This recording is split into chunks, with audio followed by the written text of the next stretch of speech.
You to Leicester, the blister, which has formed on Lynn, we think after some sort of spider bite.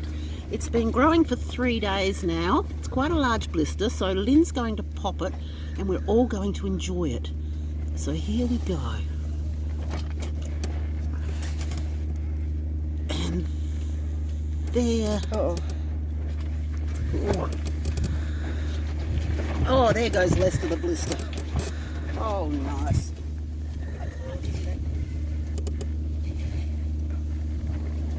I thought spiders had come out for sure.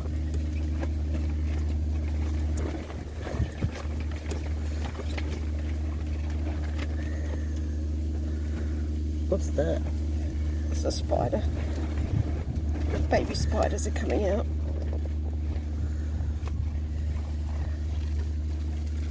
Right, we'll just get a clean tissue to mop up Leicester the blister.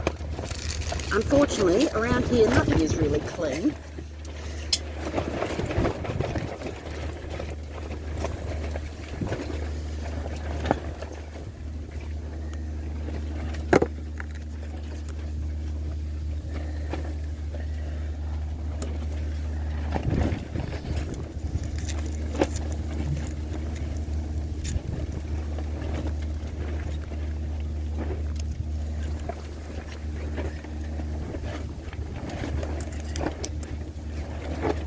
Well done.